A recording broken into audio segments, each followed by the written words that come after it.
Hey everyone, and welcome back to another PINE+RAIN Studio Explainer.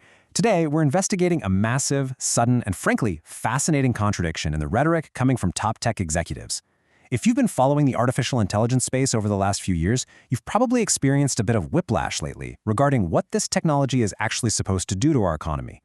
We're going to break down a really compelling recent analysis that tracks exactly how, and more importantly, why, the public story of AI changed so drastically.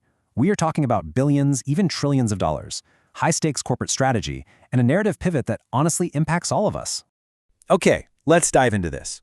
Because the central mystery we are unpacking today is simply this. Why did all those AI doomsday prophecies just suddenly disappear? I mean, think back to 2024 and 2025. The architectural pioneers of generative AI were basically operating as these grim economic prophets. You had executives going to legislative halls, speaking at global summits, delivering these really unvarnished warnings that AI was going to structurally replace human cognitive labor and completely dismantle massive swaths of employment. But then, almost overnight, that entire narrative vanished. Tech leadership went from predicting job collapse to promising this sunny, harmonious coexistence with AI. So how exactly does that happen? The analysis we're reviewing today neutrally documents this incredible whiplash. Just a short time ago, prominent leaders like Anthropic CEO Dario Amodei explicitly warned of a looming 10 to 20% structurally driven unemployment spike. They basically argued that entry-level analytical office tasks were fundamentally incompatible with human cost structures once these AI models achieved baseline reasoning. But flash forward to 2026, and suddenly, the corporate gospel is all about human-machine harmony. AI is now being pitched simply as a benign co-pilot, a productivity multiplier that's designed to elevate staff rather than replace them.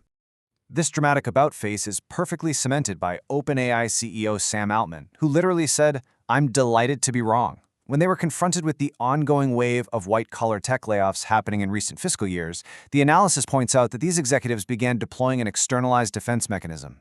Instead of blaming their own frontier AI software for job displacement, like they previously predicted they would, they shifted to blaming standard macroeconomic adjustments, high interest rates, or what they call AI washing, where traditional firms basically just use AI as a convenient excuse to cut costs.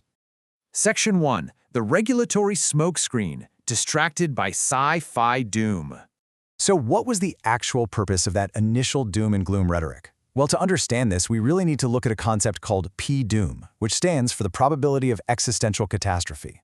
The paper contends that tech oligarchs essentially weaponized this sci-fi narrative to misdirect global regulatory frameworks completely away from immediate economic realities. By pushing policy briefs that were heavily dominated by debates over sentient software, rogue agentic systems, and these Hollywood-style human extinction scenarios, they effectively managed the attention of lawmakers. The analysis demonstrates exactly how the smokescreen played out. The deployed narrative focused heavily on sentient, rogue AI systems, which led governments to spend all their time and energy setting up these vague, long-term safety alignment boards. Meanwhile, the material reality on the ground was unmitigated white-collar labor displacement. By keeping regulators constantly looking up at the sky for killer robots, the ultimate regulatory result was total corporate autonomy to rapidly automate workforces and ingest data. They quietly dismantled the economic floors while everyone else was distracted by a literal sci-fi movie plot. Which brings us to the core reveal of our explainer. If the existential risk narrative worked so incredibly well to distract regulators, and if the technology's fundamental trajectory toward automating tasks didn't actually change, what forced the sudden vibe shift in 2026? Why the sudden change of heart from absolute doom to helpful augmentation? Section 2. Follow the money, the financial imperative of public markets. The answer to this reversal ultimately comes down to capital. We just have to follow the money. You see, the financial reality of the AI industry reached a critical breaking point because the massive capital expenditures required to train these dense frontier models demanded money that private equity simply couldn't sustain anymore. Between 2024 and 2025, we had this massive era of raising speculative venture capital. But by early 2026, those huge computing costs hit a wall, and private equity reached its structural limits. This forced the exact moment the institutional mandate shifted. Mid-2026 saw Anthropic confidently filing for an initial public offering, and OpenAI rapidly transitioning toward a fully commercial structure for its own public market debut. $1 trillion. I mean, just let that sink in for a second. That is the estimated valuation for OpenAI's highly anticipated public market debut. Now, when you are asking institutional investors, we're talking mutual funds, sovereign wealth funds, public pension managers, to back a $1 trillion valuation, you absolutely require institutional stability.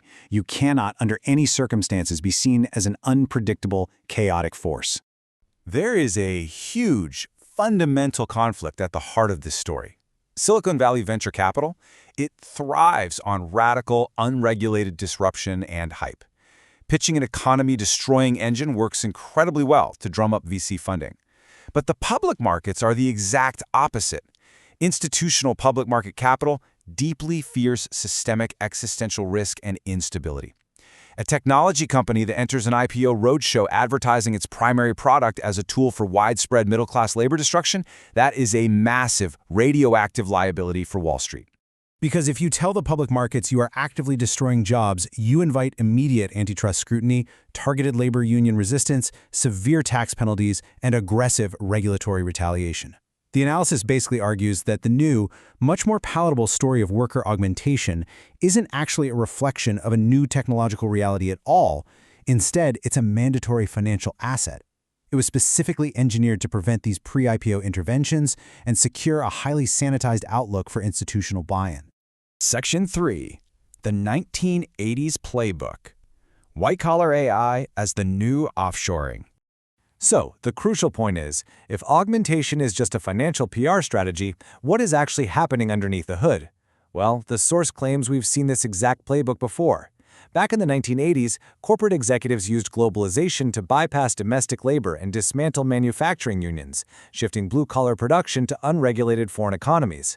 Today, we are seeing that exact same dynamic, but for cognitive labor.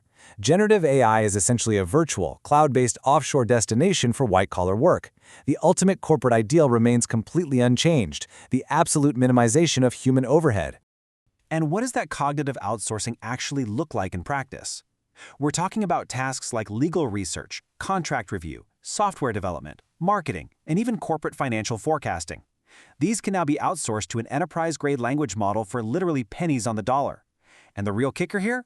Software doesn't require benefits, regulatory protections, or collective bargaining capabilities. It is quite simply the ultimate offshore facility. Section 4. The silent reality. The illusion of adoption lags. Now you might be wondering, if this is all happening right now, why haven't we seen a massive wave of theatrical firings? The paper addresses this with a concept called the adoption lag illusion. It's defined as the false perception of labor stability that conceals a silent structural contraction in the market. The material disruption of AI isn't showing up as dramatic, cinematic, mass termination events where thousands of people are walked out of a building in a single day. Instead, it's completely silent. It's manifesting as widespread corporate hiring freezes for entry-level positions.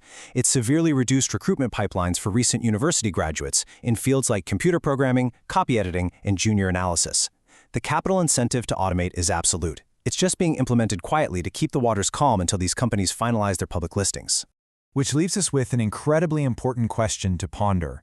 If we keep looking for sci-fi doom, will we entirely miss the methodical dismantling of the white-collar workforce?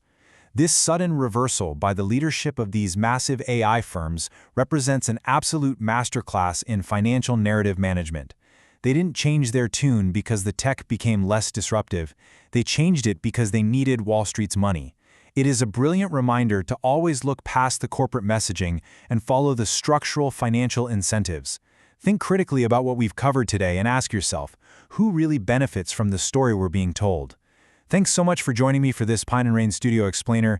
Keep questioning, keep learning, and I'll see you next time.